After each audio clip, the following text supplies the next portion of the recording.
Today we have Pablo David Laucerica, who's making his Broadway debut in Queen of Versailles, talking about being yourself while playing someone else. I'm Haley Herman, and this is Broadway Lectures. We're looking at Pablo. Hey, Tell me everything about yourself. I'm so glad you asked, Haley. Thank you so much. I was born and raised in Miami, Florida, hmm to two Cuban parents. I studied music for most of my life. I mostly did opera and choir. I wasn't really a theater kid Wow. growing up. I was in a production of Your Good Man, Charlie Brown in fifth grade. What were you? I was Charlie Brown. Oh, Uh, a celebrity sighting today. Thank you very much. You're welcome. My mom actually just a week ago sent me, we didn't know where the video was, and she found the video on YouTube of me in fifth grade singing the Kite song. It's on YouTube? So it's on YouTube. Okay, great. It's bad. It's a lot of it's Plugging it in. yeah, just plugging. It's like from my like old drama teacher's account, but no, Mhm. I didn't really do theater a lot Mhm. in school. I did that in elementary school, but then I kind of just stopped because I just thought that was something you did in elementary school. You just, did whatever extracurricular. Mhm. But I kept doing choir. I loved it. I studied classical. I was classically trained. I mostly sang operetta in high school, and then I went to Northwestern University in Chicago Mhm. for voice and opera performance. Um, and while I was there, they do a weird thing at Northwestern where Okay. you get like there's no such thing as a musical theater degree at Northwestern. Oh. You do like either theater or opera, and then you could like electively audition to be in the musical theater certificate program, Okay. which just essentially means like if you're in opera, you take some acting classes, and if you're in theater, you take some music classes. Great. So I did that, and then I realized very quickly that I didn't like opera, because Mhm. it's just a super antiquated art. Well, the art form itself, I don't think is antiquated, but like Mhm. the structure around it Right. is pretty antiquated, and I just fell in love with musical theater Mhm. for all the student productions that I did in college, and yeah, so after college just focused on theater. The pandemic Mhm. hit when I was a senior in college, so I didn't like officially graduate. Right. Pandemic hit, took 2 years out of my life, but then I just started doing theater in Mhm. Chicago until I got Dear Evan Hansen There you go. on tour. Mhm. A little show called Dear Evan Hansen. I don't know if you've heard of it. It's Uh, underground. it's Yeah. Dear Evan Handsome. I don't Right. know what it's about still. I can't read as we've discussed. um, but yeah, I don't know. Yeah. I did that, and then I Yeah. moved to the city afterwards, and I've just Okay. been very grateful to be working at the capacity that I've been working, and Mhm. am very grateful to be in the theater community now. Yeah. That's beautiful. Yeah, And absolutely phenomenal. And Dear Evan Hansen, of course, just but hilarious and wonderful. thank And you. of course, and we'll circle back to this in a moment. Ooh, all right. But if you want to tell us what you're doing in the city or what you have been doing in the city too, just a little touch on Yeah, that. sure, Yeah, I sure. guess. Why Maybe. not? We're young. Yeah, Um, we got time. I got, we got time. Sure. We have 3 hours, right? Right. Hour and a half. Sure. What am I doing? I just got back from the Muny in St. Louis, Yes. doing Jersey Boys. hmm I was playing Frankie Valley, Woo. and it was a blast. hmm I really enjoyed that. That's such a weird, it's a good show. I really stand by the fact that it is like one of the best hmm jukebox musicals. No offense to Mamma Mia. Mamma Mia is also up there. Of Um, course. but Jersey Boys, it kind of goes into the prompt that we're talking about. But we'll Yeah. get to that at a later point. However However you you want to want. pace this However out. you want to face this Um, out.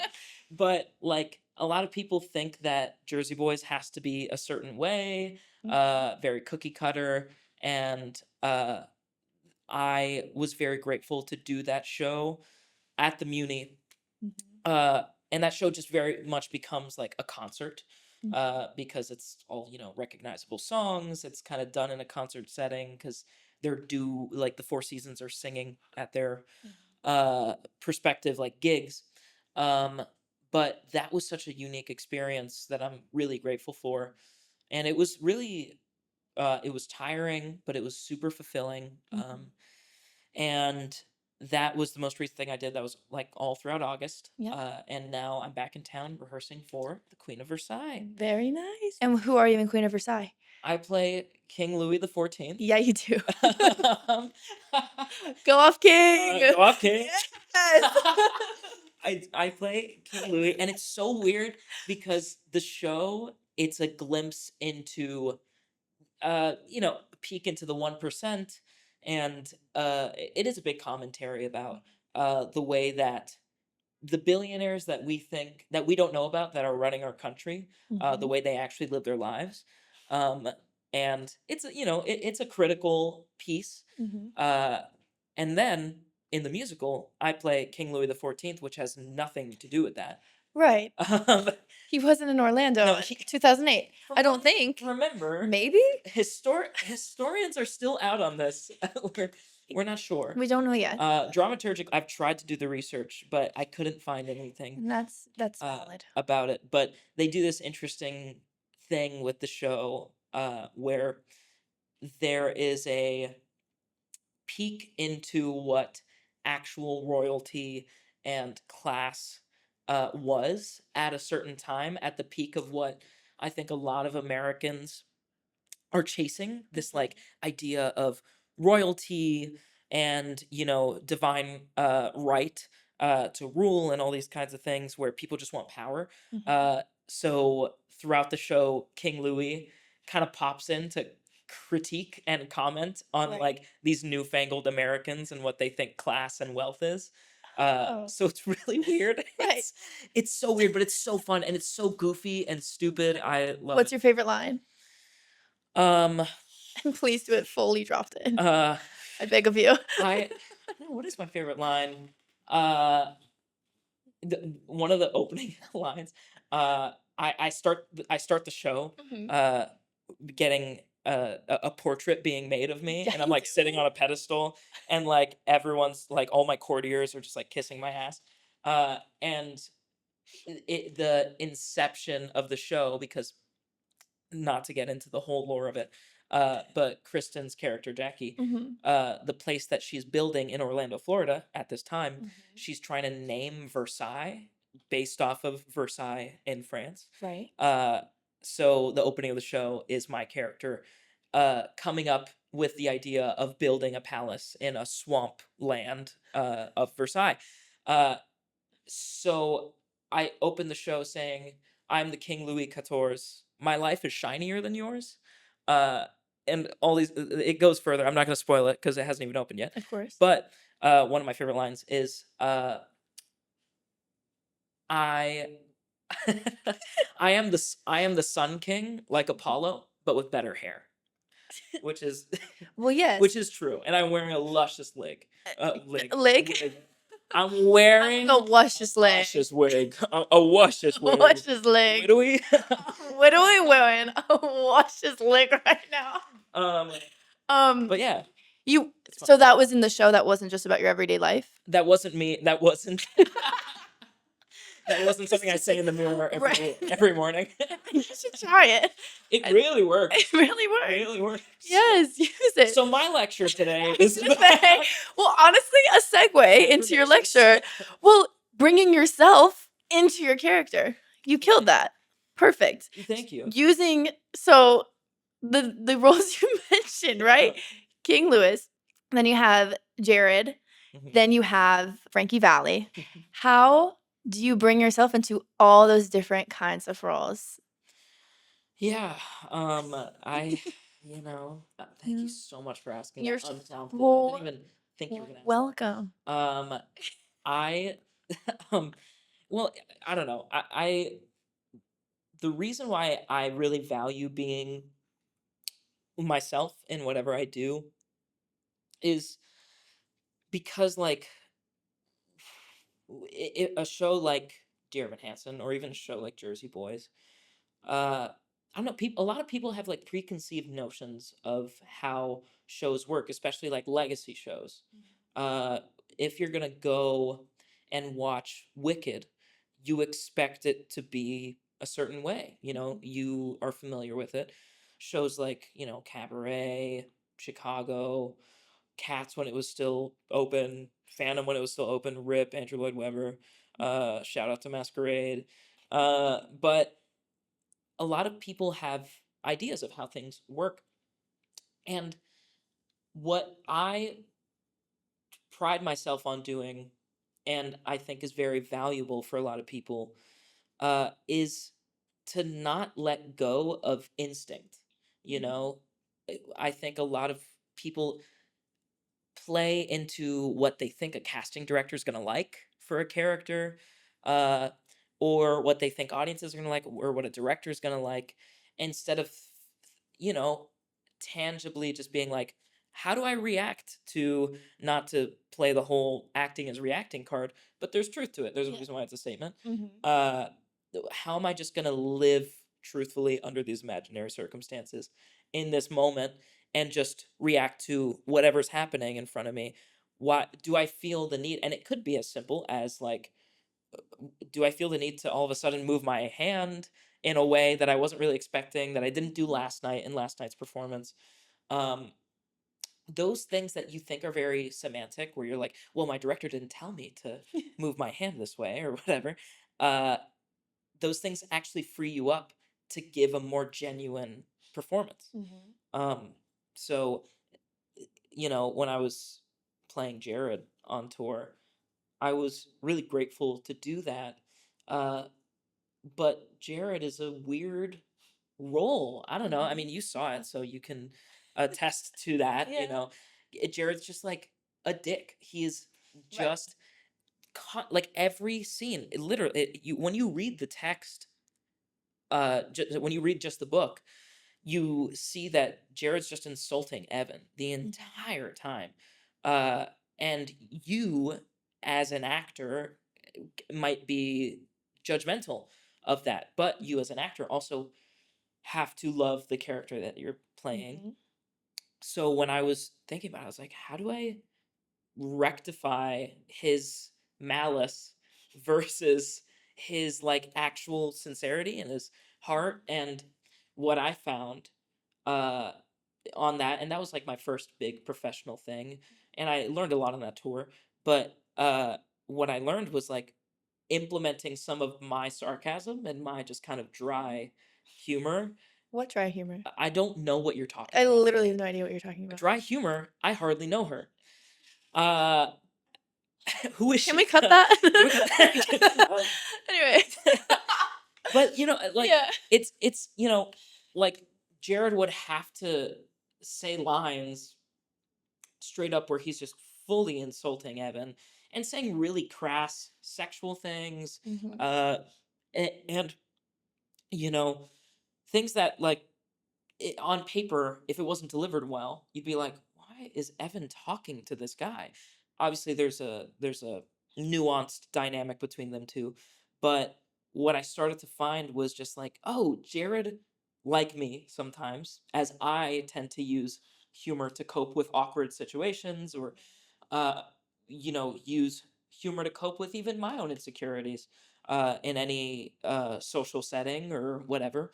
Uh, I was like, oh, Jared is just awkward, and he doesn't know any better, and he's just trying to be a comedian.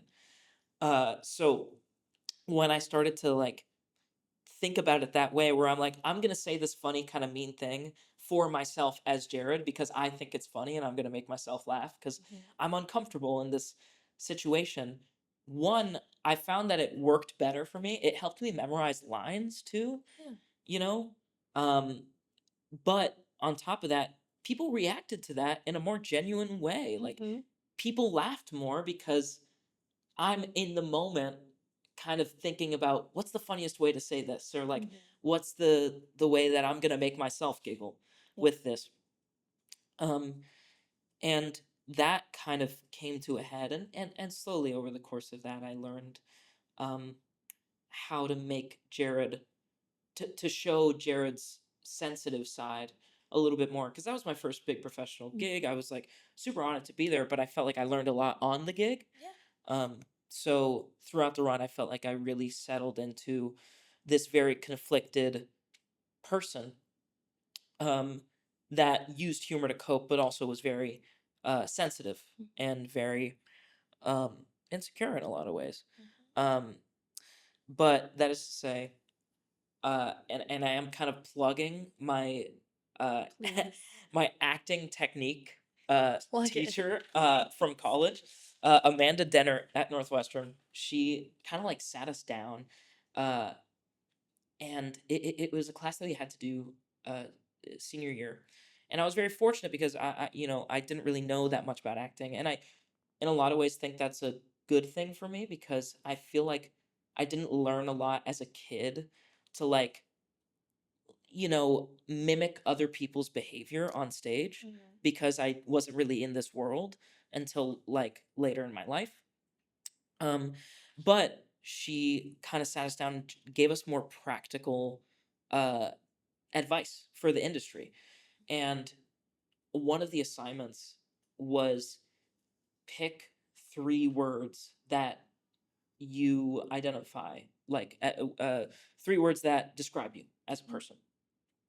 Um, and they're adjectives, but you like what you do is that almost like a math equation. If a role that you're auditioning for doesn't have all 3 of those, it's fine. You could still play that role genuinely if you just have one aspect of those 3 words. And me, I've uh, continued even further, and I think that it could be a little bit broader, and you could probably identify like 4 or 5 words that you can use to describe yourself. And as long as there's one, or I mean, hopefully more than one, but like one word in there that is true of both the character and of you, there is a way to play that character honestly. Um, because whatever comes naturally to you will come naturally for that character, if that makes sense. Absolutely, that makes sense of sense. One of the questions I have for you is, do you think the industry overcomplicates acting? I like yes and no. I mean, I think ultimately a lot of what directors actually do want is for you to be the most genuine version of yourself. Yeah. And that is like a directorial thing, and I respect that. But I think a lot of the structure of casting, some I think miscommunication within like collegiate programs or a lot of like summer camps, artistic programs, a lot of things, young artist programs, um, can lead people to think they have to be a certain type. People talk about type a lot, uh, and like most labels, type is helpful to a degree, but confining in a lot of ways. Uh, because, and I'm gonna get a little candid here. Please. I start crying. Uh, I have been in for The Outsiders a million times Correct. because on paper, I could see why they would think that I'm good for that show. I'm not good for that show, personality wise, because like I don't, well, one, I mean, like my singing is different than the singing they do. Um, but like I recognize that I look young and all these things, but there for me, I like to bring a certain level of like, dare I say, whimsy to everything I do. That which is really just me kind of not taking myself seriously. Right. And that show takes itself very seriously, and that is a show that works for that. And I don't, I like comedic characters work for me more often than not. Um, and characters that are dramatic, I'm sure we'll get into this a little bit more, but characters that are dramatic, there are things about me that I find and I can latch on to, but no role in The Outsiders is an example but for many things that I've gone in for that people could think that I'm good for, but that can lead to an existential crisis because people Right. talk about type Yes. and they're like, but how do I transcend my type? Or, oh, well, I'm just not this height, or I'm not this size, or this vocal range. And vocal range is another thing, obviously, because it's the way that it's written. Mhm. But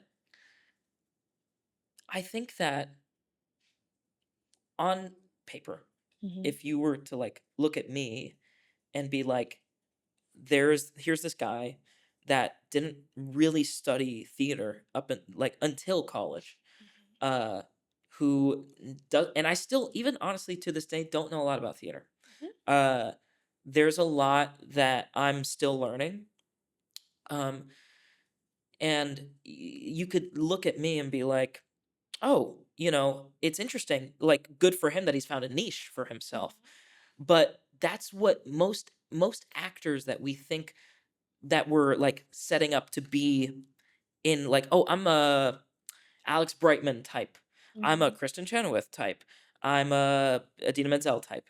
Mhm. uh what actually happened for those actors to get there is they made that type for themselves. Right. They paved a way for other people like them to be seen in similar roles, which is amazing. Mhm. um so I think that directors, when they see actors like that who are just so authentically themselves, because you can't deny that people like Brian Darcy James, Audra McDonald, Kristen Chenoweth are themselves. Yeah. When they're on stage, they are of like a different font of themselves based off of what they're doing. Mhm. You can't deny that. But then what happens is when theater, specifically commercial theater, has to be made into this product where people have to, like, well, now, because this actor played this role, we have to get an actor that looks like them. We have to get an actor that sounds like them. We have to get that, so then people think they have to fit into certain types. Mhm. And that could be a problem with legacy shows. Yeah. And I think a show that is doing a good job of not doing that right now is Hadestown. Yeah. Like, Hadestown, like, what they do is that they like bring people in who are just good for like what is written, Yep. not what was pre-formed. Mhm. Like, what they do is like they find folks who can obviously sing it well, but like I think what they do is they kind of pair Orpheus and Eurydice together and Yeah. get that chemistry, and that's like a big thing for them, which I love. Mhm. But what I was very grateful for when I was on Evan Hansen was that the casting team saw me. I think a reason why they cast me was because I just made them laugh in the room when I wasn't doing the material. I mean, I did make them laugh when I was doing the scenes. I was funny. He's lying. That is why I got cast. Just kidding. Hopefully. Um, but but a big part of this industry that, you know, I think gets forgotten about in an academic setting.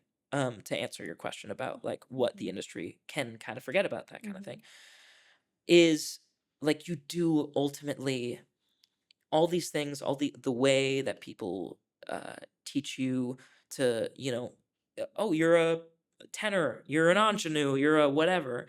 Like, that is helpful to a degree, but at a certain point, you have to let it go. Otherwise, you're not going to be yourself in a room. Right. Because if you go in, you know, shut up. I'm going to make fun of the industry for a second. Is that Please do. okay? Yep. Safe space. Safe space? Of course. Safe space? Uh, when when I was in college and I flew out to New York when I was a sophomore in college to audition for Dear Evan Hansen because they had this big open call for Evan. Goodness. That was just Evan. And I go to Pearl and Pearl Studios, 5 a.m. Oh. line wrapped around the block. And I thought that I was, I thought I was sleeping in. People were camped out from the night before. And the amount of kids in that line that were dressed in blue striped polos, and they're all singing material from the show, and I'm hearing them warming up, and I hear people try to sound a way that, whether or not it is genuine to their vocal whatever, they sound like Ben Platt. You know, Vibrato. the vibrato, The the vibrato of it all. Haley, you get it. I do. You know, where I'm like, guys, you know, if you walk, and that's an exaggeration, obviously, Of course. of like what I think can be emblematic of a problem in this industry of people trying to be somebody they're not in an audition room, especially. Um, like if you go in and you try to be Ben Platt, or if you try to be Evan Hansen specifically, even though the open call was for Evan specifically, um, you're at a loss because you don't want to be seen as one role or even a facsimile of another actor. You want to be seen as yourself, because that's not uh, profitable. That's not sustainable for your career long term. And you know what I'm grateful for is the fact, well, one, the fact that you reached out, Of course. but I'm grateful that, you know, my career so far has been diverse, you know. um like Frankie Valli is a very different role from Jared Kleinman, and King Louis XIV is a very different role from both of those things.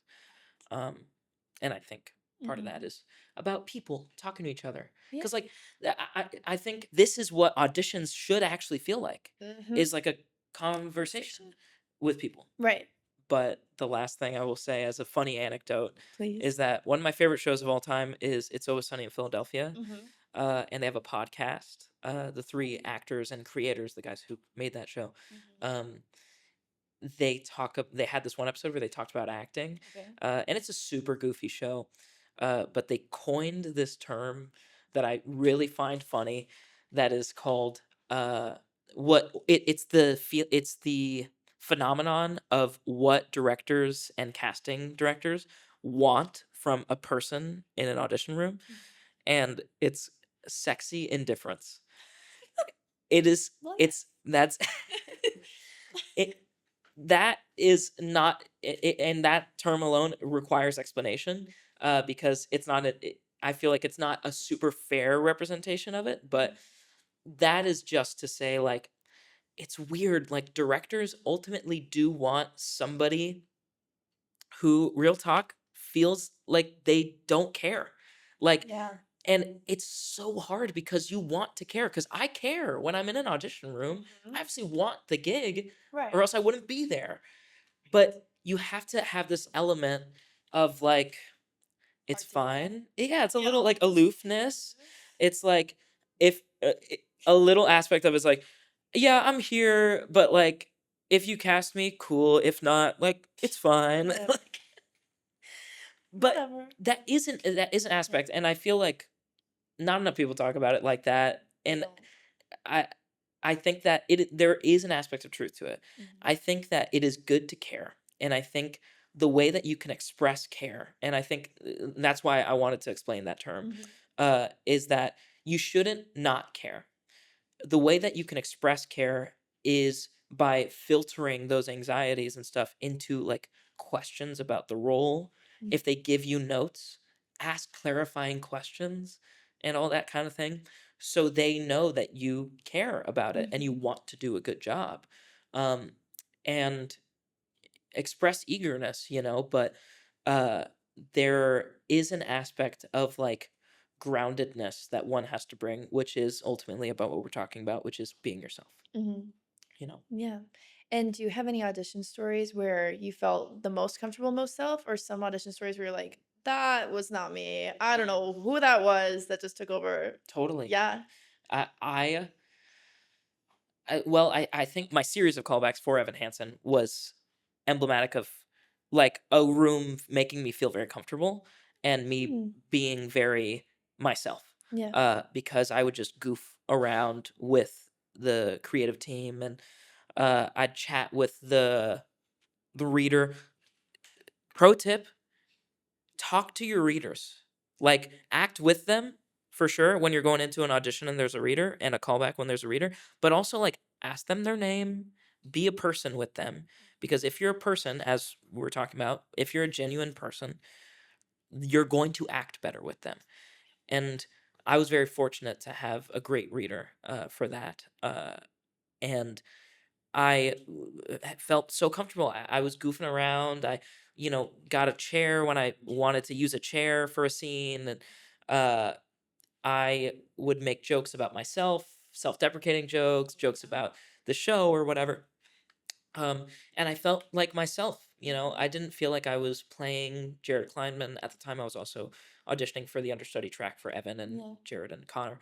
Uh, but I felt like myself, and I felt like they saw that, and that's that. But in terms of like where I felt like I had to be somebody else, uh, I think at a very early in my professional career, I uh, stopped this voice in my head that told me I needed to be somebody else, which I'm very grateful for, and I think I've held on to that. But when I was first auditioning, like when I was still living in Chicago, and got a degree in opera, and I'm like, okay, let me try acting.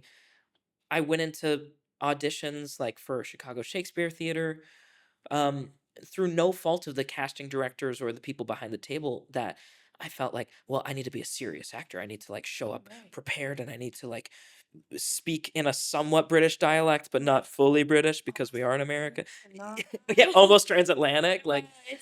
uh, so I felt like, and I that didn't work for me. Like, they didn't really see me. Like, every time I've gone into an audition room and I felt like I'm not being myself, I don't get a callback. And I think that's just an element of, there's a reason why it's live theater. Like, you do have to be yourself because you are physically somebody that's in a room, in an audition room, or on a stage that people are in the same room with, no matter how far. That it's an energy thing. You gotta be able to be genuine. Absolutely. And talking about being yourself, you do tons of beautiful music and just Thank you. TikToks and all that. Do you find that you're able to, like, while playing all these characters in your performances, do you go back to music to fully be yourself, or do you still have some theatrical aspects in the music that you do and the TikToks that you do, all the things? Yeah, that's a great question. I do think that there is a level of like retreat in my like personal art Mhm. and stuff that I make. Uh, but there's still a level of theatricality. I mean, theater, as cringy as it is to say, like, I'm a storyteller, uh, I want to like tell a story no matter what, even if it isn't a song that I'm writing. So I find that my music can be theatrical. Mhm. Uh, but because I studied music, like when I go home and I'm working on music or working on a song, that is a level for me to separate from whatever it is that I'm doing, whatever project, and be like a full expression of myself. Like, as much, and theater, while I'm saying that it is important to be yourself in whatever role that you're playing, uh theater, you are still playing somebody else, and art that you are making, creating, and then performing is fully your own. So there is a level of liberation and expression that is unmatched in that. But I think that for me, it's just important to have that other thing that I go to, uh, because I need to experience the world, digest it, and articulate it my way, in order to be a better artist at all, so that I could be a better actor. Because once I am whatever it is that I'm writing a song about, or uh, writing in my little journal about, that I don't share with anybody, that ways that I'm expressing or perceiving the world, those are ways that are very helpful. Uh, and I will always recommend to any artist to have another thing Yeah. that they do. It doesn't have to be music. It could be writing in your journal. It could be drawing. Just anything that is a way that is just yours to perceive, analyze, and uh, express your viewpoint of the world. Uh, because that just makes you better for whatever else you're doing. Yeah. Beautiful. Thanks. I'm gonna cry. Oh, that's beautiful. In our final few moments, if there's anything else we haven't touched on that you'd like to say, talk about, with whether it has to do with your topic, Mm. advice, general things, any promotions, any like whether it's music, your show, Sure. yourself, whatever you want. I don't know. Pablo David Laucerica. Hey, there Pretty you go. cool. Anyway, I guess the final thing I want to say, just to kind of sum up why I wanted to talk about this, is because I see a lot of actors, a lot of younger actors have asked me questions about what would you recommend for me, what advice would you have for me at this point, and uh, I would say to listen to the teachers that are uh, trying to help you for sure, uh, but at a certain point, every structure, every rule, every guideline uh, is meant to be broken. And when I say that you should be yourself in whatever role you do, um, that is just to say there there is no better way to make an artistic career than to be yourself um, in a work environment, because directors will know what best suits you because they'll know you better. Um, and when you are more yourself, you are more free. Like, I'm sure that it is true that actors have been able to make careers where they uh, can play one archetype really well, but they don't feel like that's fully them. And I've spoken to some actors who feel sometimes trapped in a certain, way that the industry can see them. Uh, and that is good, and it is good to have work, but at the end of the day, you want to be fulfilled as an artist. And you want to give the best performance for people, you know? Uh, so don't fight an instinct to deliver. It's as semantic-y as deliver a line with a smile rather than a frown when you've seen it delivered with a frown. Uh, if it feels more genuine to you, or try it, uh you know try a different set of circumstances for a character that feels more genuine to you, that would make you relate to the character. If you're seeing a character, if you're auditioning for a character that you have personally related to for a long part of your life, uh feel free to touch point, like, with that version of you, that, like, why did I connect with that character? That's the version of me that I'm going to play when I'm playing this character. um it's just about finding truth, Yeah. and being a normal person, and not just crying because somebody tells you to cry, or um starting to yell because your director said that you're getting angry at this point. It's about finding a real emotional reason that has to do with what you're feeling in any given moment. But yeah, actors, be yourselves, especially in an audition room. I, it's what's gonna make you friends, and it's gonna give you a happier life and a better career. Yes. Couldn't agree more. Bada bing, bada boom. Bada bing, bada boom. Hey. Hey. Thank you. Tip your waiters. Tip your Waitresses. That's very inclusive of you. Thank you. Thank you. And I'm so brave for that. Holy shit, you're so brave. Shit, you're so brave. Yes. Thank you. That fucking rocks. Thank you. Thank you for having me. You're literally always welcome. Follow on TikTok, Instagram. Go see Queen of Versailles. Go see Queen of Versailles on Broadway at the St. James. Spotify. Yes. Apple Music. Wherever you listen to music, I have music out. Spotify or Apple Music? I'm a Spotify guy myself. What about you? I was in Apple Music, but now I'm Spotify. It's good. I feel like people who have their shit together have Apple Music. Thank you. I only got it because of my other job, and that's okay. Bada bing, bada boom. Bada bing, bada boom. And on that note, this is Broadway Lectures. Intro music.